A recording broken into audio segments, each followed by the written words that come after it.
Okay, let's dive in. Ever feel like the world of finance, getting decent returns is kind of closed off? Yeah, like there are opportunities out there, but maybe not for everyone. Exactly. Like the Right. big players get access to things that the average person just doesn't. Maybe you see your savings account earning basically nothing. hmm Well, today we're doing a deep dive into a source that tackles that exact feeling.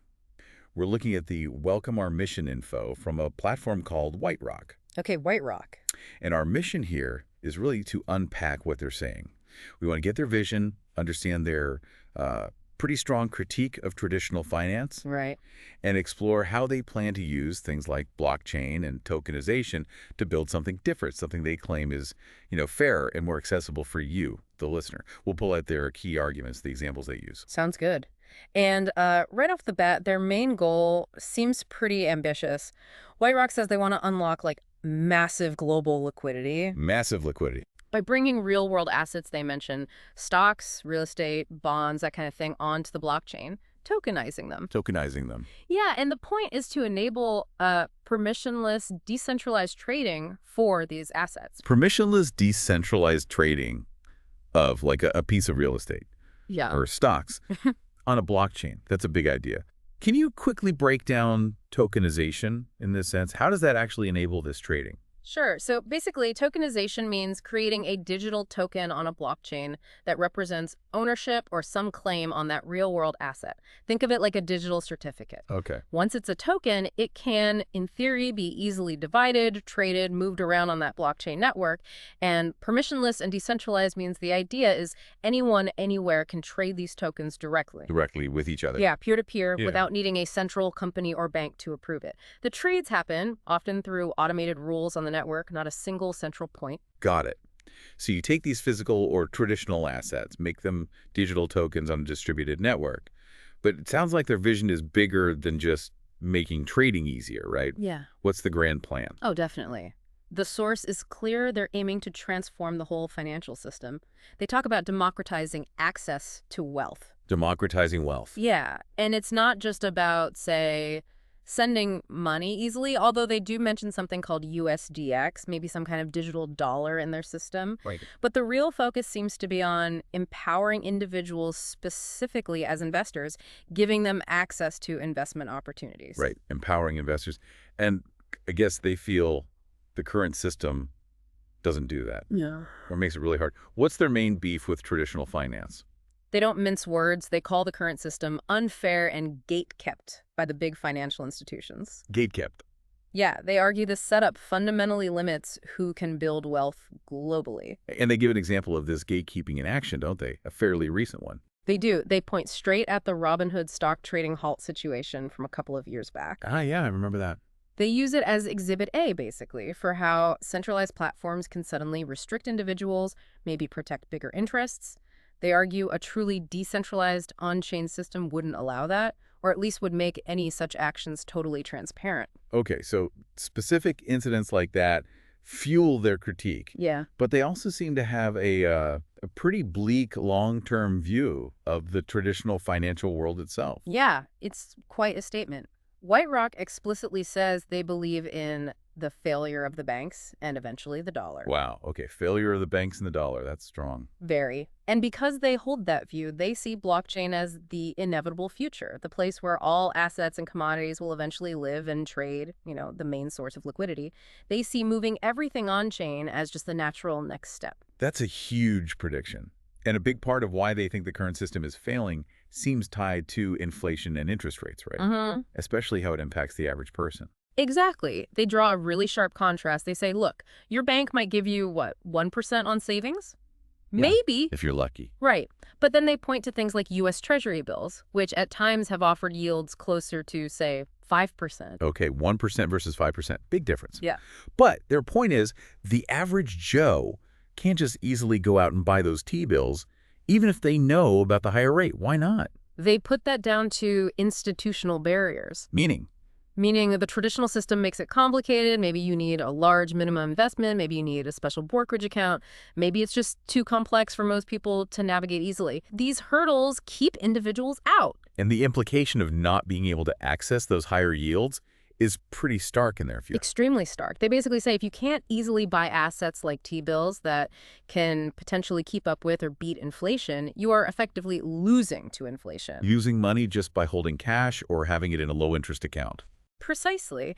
And they go even further, calling it being actively taxed. They even sort of loop in how the Treasury itself buys its own bills with newly printed money, suggesting this whole dynamic works against the average person who's locked out of the better returns. Wow. Actively taxed. And they also seem to think it's not just the system, but also a lack of awareness. Yeah, they connect the dots there. They state that an undereducated population is being robbed through inflation without knowledge of efficient investments. So it's like the system is difficult and people aren't aware of the alternatives or how to access them. The double whammy. Right. And based on all this, their ideal scenario, their theoretical endpoint is that everyone should be holding treasury bills and even transacting with them. Transacting with T-bills, like using them as money. It implies a future where these yield-bearing assets are so accessible and liquid, they could function almost like cash, but you're earning yield. That seems to be the vision. Okay. Now, their criticism isn't just aimed at banks.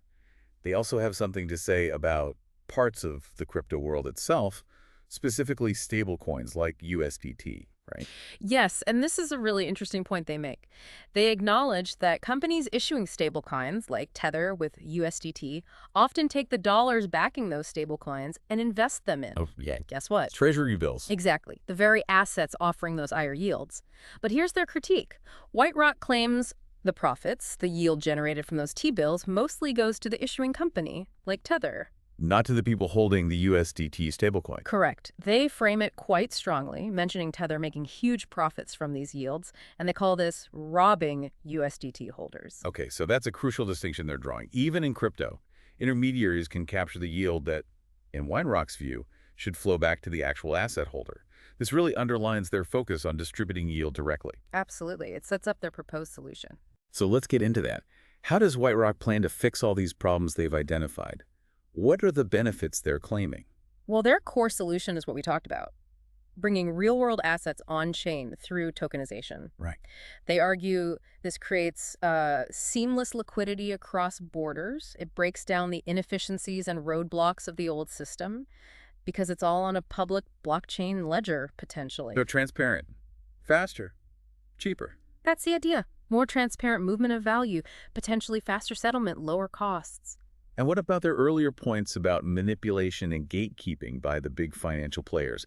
How does putting assets on-chain address that, according to them? Their argument is that in an on-chain ecosystem, asset values are set more by open market forces. It's harder, they claim, for big entities to manipulate things secretly. Because their actions are visible on the blockchain. Potentially, yes. They can't just hide behind layers of opaque brokerages or private deals in the same way. Influence becomes more transparent, is the claim. And are they actually building this stuff? They mentioned specifics. They do. They list things like tokenized stocks and specifically mention their white RWA platform, RWA meaning real-world assets. So yes, they position themselves as building the infrastructure for this. Okay, and let's circle back to that crucial point about yield, especially related to their stablecoin critique. How do they plan to handle the profits generated within their system? This seems absolutely central to their pitch. They explicitly state their plan is to distribute the profits. Which profits? Both kinds, it seems. First, the yield earned from the underlying assets, like treasury bills, if those are used for backing. And second, profits from the overall success of WhiteRock itself, the platform's revenue. And distributed where? Back to their token holders.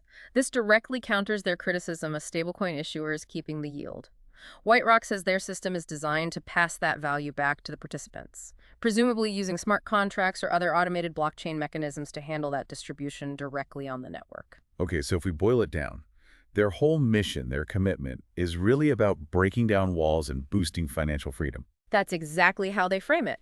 They talk about tearing down traditional finance barriers, enabling that permissionless, decentralized trading for absolutely everyone. Regardless of how much money you have or where you live. Yes, that's the stated goal. They position financial empowerment almost as a universal right, and they specifically mention the potential here for the unbanked or underserved populations around the world, people left out by the traditional system. Right. Okay, so let's just quickly summarize WhiteRock's core argument based on this source material.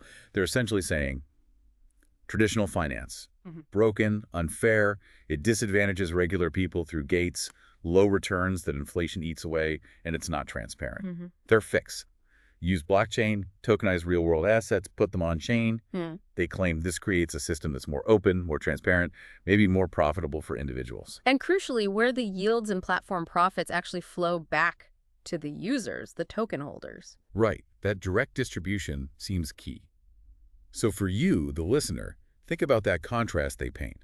Your traditional savings account potentially losing value to inflation versus their vision of easily accessing something like T-bill yields directly through an on-chain asset. With the platform designed to pass those earnings back to you? Yeah, it really leaves you with a thought, doesn't it? If this vision, universally accessible, yield-generating real-world assets on the blockchain and this model of distributing yields directly back to holders, if that actually became mainstream, How would that change things? exactly, how might that fundamentally shift how you think about saving, about investing, about managing your money, or even just the basic financial tools you interact with day to day? Something to chew on.